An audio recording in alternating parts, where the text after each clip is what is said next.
Joel Embiid has been suspended 3 games by the NBA for putting his hands, shoving Marcus Hayes of the Philadelphia Inquirer. If you don't know the backstory, an article basically criticizing Joel Embiid and his play, his health, his availability to the Philadelphia 76ers.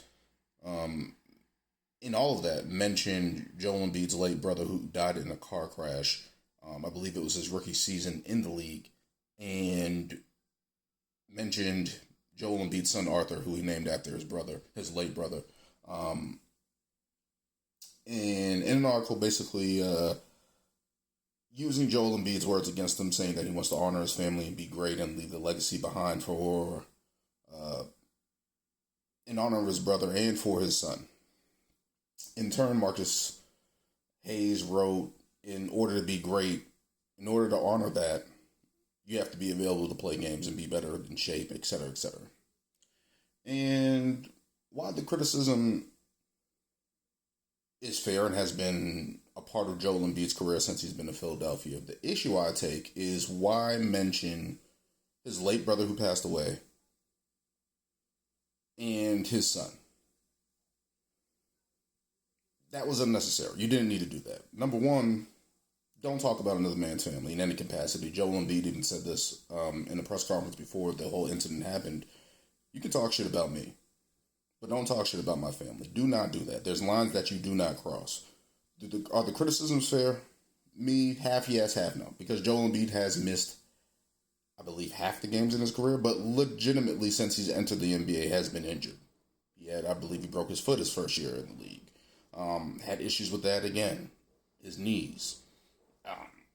Various issues with Joel Embiid that he's had and tried to play through. And that's where this article kind of doesn't hit right with me, because Joel Embiid, we've seen in the past couple playoffs, we've seen in the past couple years, he's been in better shape.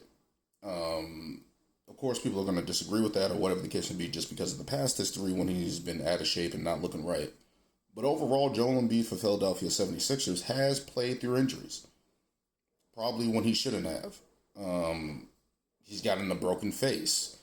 He played with Bell palsy last year. He had issues with his meniscus last year and his knees over the past couple years in the playoffs, basically getting freak injuries.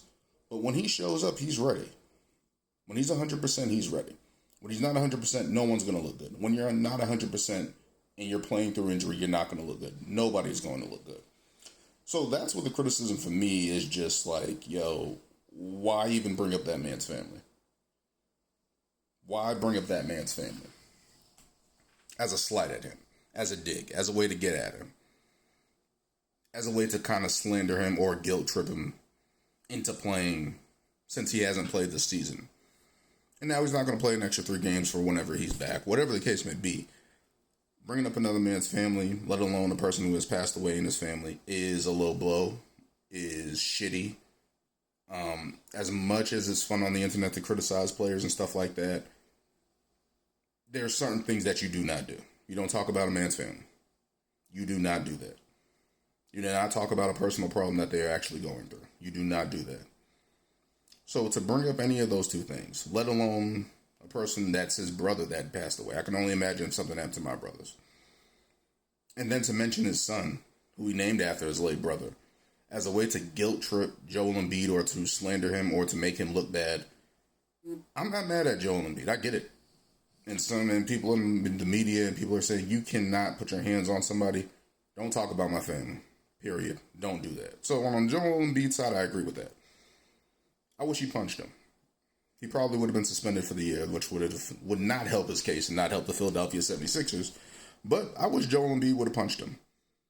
Because, yes, this guy he's kind of like that asshole reporter or whatever the case may be. Some people are saying that. And kind of pushes buttons and certain stuff like that. That's cool, whatever. There's always going to be a line in media for that. Skip Bayless has been doing it for years. But overall, when you talk about a man's family, that's something that you do not do. And I'm going to say it again. I wish Joel Embiid punched him, because that's not cool. It's not cool, man. It's just not cool. It's lame. It's whack. And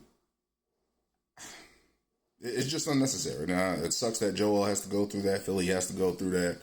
But Marcus Hayes, man, don't do that shit, man. That's whack.